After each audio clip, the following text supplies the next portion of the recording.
السلام علیکم ورحمۃ اللہ وبرکاتہ۔ ناظرین، مجھے امید ہے کہ آپ سبھی لوگ خیریت و عافیت سے ہوں گے۔ محرم کا چاند نظر آتے ہی کچھ لوگ تاجیہ بنانا شروع کر دیتے ہیں۔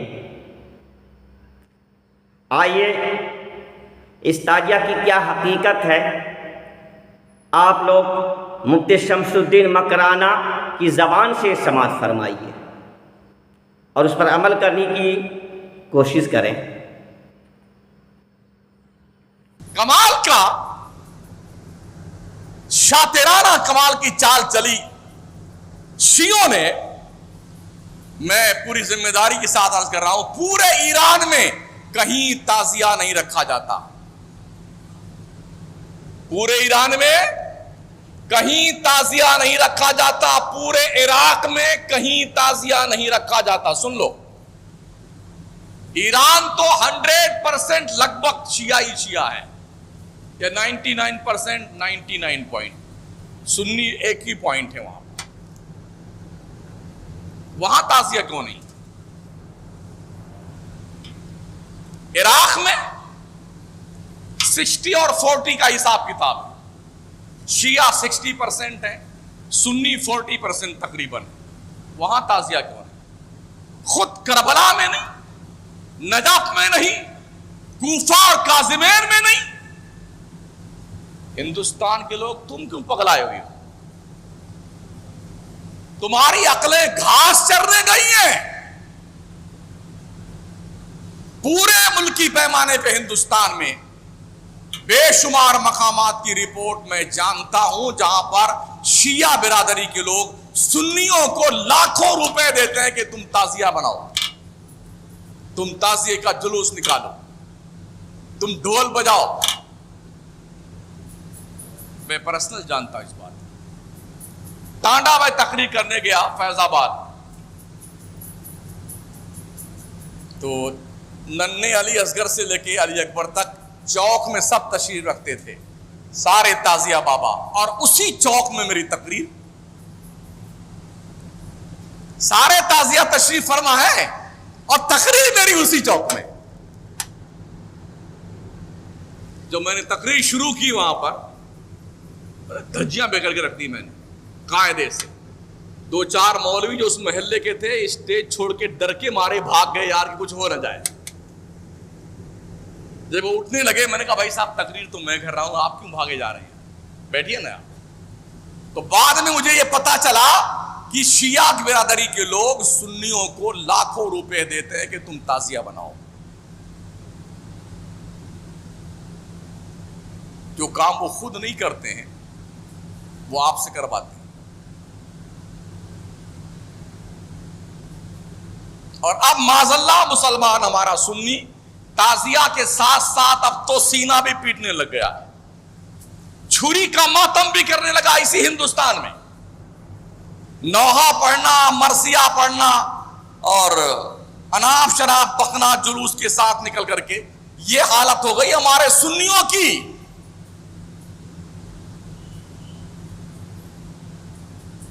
یوں تو بولے سنی ہم تو بھائی یہ کیوں کر رہے ہیں؟ امام حسین کی محبت میں کر رہے ہیں۔ چلو میں پوچھنا چاہتا ہوں، آپ کے ابا کا انتقال ہو جائے، آپ کے بھائی کا انتقال ہو جائے، آپ کے بیٹوں کا انتقال ہو جائے، بھتیجوں کا انتقال ہو جائے، آپ کا انتقال ہو جائے، رشتہ داروں کا انتقال ہو جائے، گھر لٹ جائے آپ کا، خیمہ کو آگ لگا دیا جائے اور بے یار و مددگار آپ پردیس سے واپس آ جائیں، تو کیا سال در سال آپ اپنے ابا کے تیجا میں، 10ویں میں، 20ویں میں، 40ویں میں، برسی میں کیا ڈھول بجائیں گے؟ بولو بولو نا، یا بجاؤ گے؟ بجاؤ، علم بلم نکالو گے؟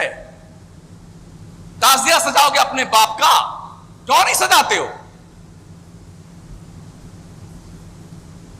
ہم آپ اپنے باپ سے پیدا ہوئے ہیں نا، ہم نے تو امام حسین کو دیکھا بھی نہیں، باپ کی قربانیوں سے آپ پلے بڑھے ہیں، تو باپ کے مرنے کے بعد آپ ڈھول کیوں نہیں بجاتے ہو؟ ماں مر جائے جس کا دودھ تم نے 2 سال پیا ہے، کیوں نہیں تیزا کے دور بجاتے ہو؟ تعزیہ کیوں نہیں مناتے ہو؟ 10واں 20واں 40واں جب 10 سال فاتحہ کا دن آئے نا تو فاتحہ مت لگائیے، ڈور بجائیے، علم نکالیے، بلم نکالیے، جلوس نکالیے اپنے اماں کے نام کا۔ کسی نے نکالا آج تک؟ اگر نہیں اور یقیناً نہیں تو امام حسین نے تمہارے باپ کا کیا بگاڑا تھا؟ امام حسین کے ساتھ یہ ظلم کیوں کرتی ہماری قوم؟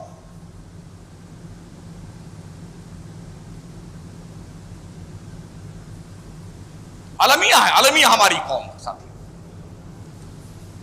پتہ نہیں کس کے لیے انتظار میں کہ کوئی آ کے جبریل سمجھائیں گے یا میکائیل علیہ السلام آئیں گے یا اسرافیل آئیں گے تب ہم سمجھیں گے، یا کوئی فرشتوں کی ٹیم آئے گی اللہ کیا سمجھائے گی، مکرانے والے اب تو مان جاؤ، ہندوستان والوں اب تو مان جاؤ، تعزیہ مت بناؤ، اللہ اس سے ناراض ہوتا ہے۔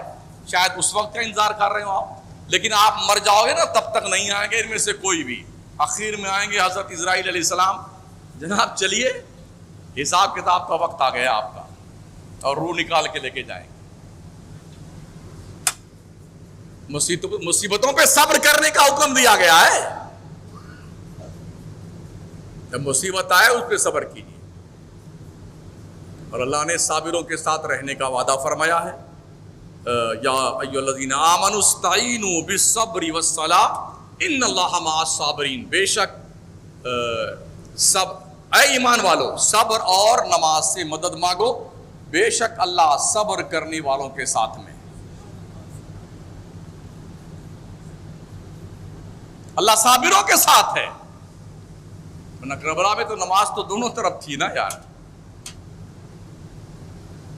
دونوں طرف کلمہ پڑھنے والے تھے، لیکن اللہ نے کلیئر کر دیا کہ اللہ نمازیوں کے ساتھ نہیں ہے کربلا میں، اللہ صابروں کے ساتھ میں ہے۔ ادھر نماز بھی تھی اور صبر بھی تھا امام حسین کی طرف، اور یزید کی طرف سے صرف یزیدیوں کے پاس نماز تھی، صبر نہیں تھا، ظلم تھا، سرکشی تھی، گنڈا گردی تھی، بدماشیاں تھیں، بدتمیزیاں تھیں، یہ اس کی طرف۔ اللہ نے کہا نہیں، ہم کربلا میں یزیدیوں کے ساتھ نہیں، ہم حسین کے ساتھ میں، حسینیوں کے ساتھ میں، ان صابروں کے ساتھ میں ہیں جو نمازی بھی ہیں اور صبر کرنے والے بھی۔ پیارے آقا صلی اللہ تعالی علیہ وسلم کے پیارے دیوانوں، ہمیں چاہیے کہ ہم محرم کے موقعوں پر روزہ رکھا کریں، اللہ توفیق دے، قرآن کی تلاوت کیا کریں، غریبوں کو کھانا کھلایا کریں جیسی اللہ نے توفیق بخشی ہے، یتیموں کے کام آیا کریں، انسانیت کا کام کریں، فلاح و بہبود کا کام کریں، رفاہی کام کریں، انسانیت کے نام پر انسانوں کو فائدہ پہنچائیں، یہ سب کام کرنے کے ہیں ہمارے۔ امام حسین کی قربانی کا یہی مقصد ہے جس کو ہم نے فراموش کر دیا ہے، بلا دیا ہے۔